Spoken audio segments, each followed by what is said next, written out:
탱자나무길. 정복년. 이사를 했다. 새로운 곳에 가서 살아보고 싶었고 처음으로 내 방을 가지게 되어 한참 동안 설렜다. 몇 달이 걸려 완성된 집에 갔을 때 우리가 살 집은 커다란 채마밭에 섬처럼 외따로 서 있었다. 탱자나무 울타리가 우거진 길을 따라가면 낙타 등처럼 솟은 형제봉 아래로 큰 강이 흐른다. 날씨가 좋은 날에는 바람을 쐬러 가는 사람들의 발길이 분주하다. 집 주변으로는 탱자나무 울타리 속에 갇힌 외딴 집 몇 채가 더 있을 뿐이다. 해가 짧아지는 가을부터는 집으로 가는 걸음이 빨라진다. 마을을 관통하고 나면 뛰다시피 하는데 대문이라도 잠긴 날은 엄마를 소리쳐 불렀다. 탱자나무 꽃피는 봄이 기다려진다. 온몸으로 뿜어내는 초록 가시들의 겨드랑이마다 하얀 꽃봉오리들이 사춘기의 희망처럼 부풀어 오른다. 그런 날은 가시 곁으로 다가가서 노란 꽃술을 들여다보게 되고 향에 취해본다. 지금쯤 풋열매들이 잎 뒤에서 몰래 익어가리라. 호박잎이 얹히고 박수가리 등굴도 따라가면 탱자나무는 풍성해진다. 곧 거미의 계절이 올 것이다. 가시 끝에 빨래줄처럼 걸어놓은 이슬에 젖은 하얀 요람을 만날 것이다. 그리고 노랗게 익은 탱자들이 유혹의 눈길을 보내면 기꺼이 손을 깊숙이 밀어넣는 이도 보게 될 것이다. 잎진 가지 밑으로 작은 구멍이 열리고 들쥐와 고양이들이 넘나들 테지. 하루는 옆밭에서 무슨 공사를 하는지 분주했다. 측량기사가 측량 도구를 가지고 들락거리더니 탱자나무 울타리를 넘어와 우리 땅에 말뚝을 박았다. 그동안 탱자 울타리가 곡선으로 휘어 들어온 것도 말 못하고 있던 차에 말뚝이 집 안으로 침범했으니 어머니의 걱정이 커질 수밖에.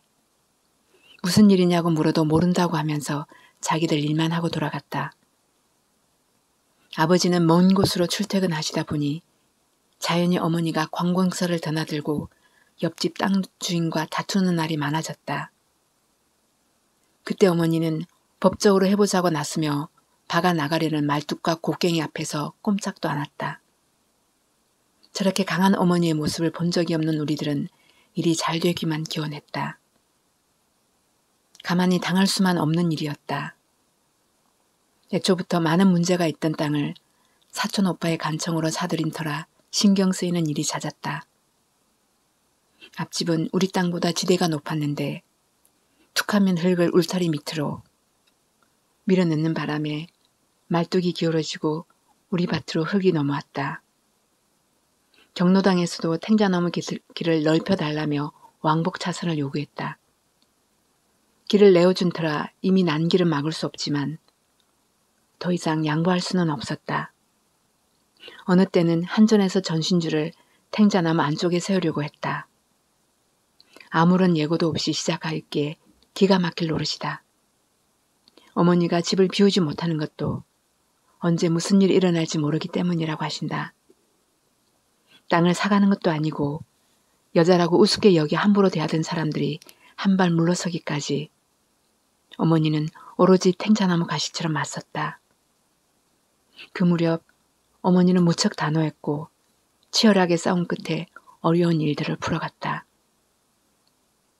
외딴 집이라 대문이 열려있는 날은 험상궂은 사람이 집안을 휘훑어보거나 물건을 강제적으로 팔려고 하든지 뭔가 수상한 기미가 보이는 이들이 들어왔다. 닭을 잃어버리고 개가 죽은 다음 밤중에 도둑이 부엌문을 여너나 달그락거리는 소리에 놀랐던 일도 있었다. 처마를 달아내어 새를 놓게 된 것도 그 때문이다. 여자 혼자 외딴 집을 지키는 일이 만만치 않았을 테다.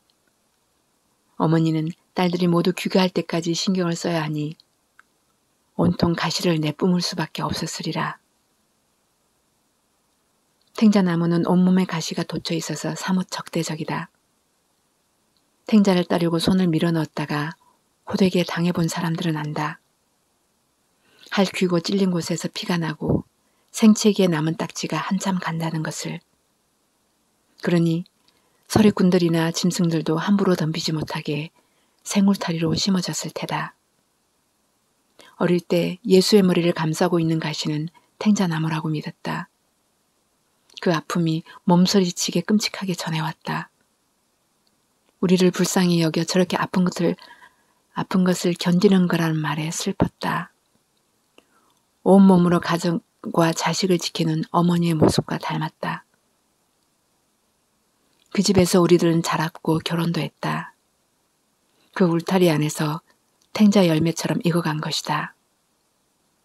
탱자나무길에 서 계신 어머니는 친정을 다녀가는 딸의 뒷모습에 오래도록 눈길이 머문다.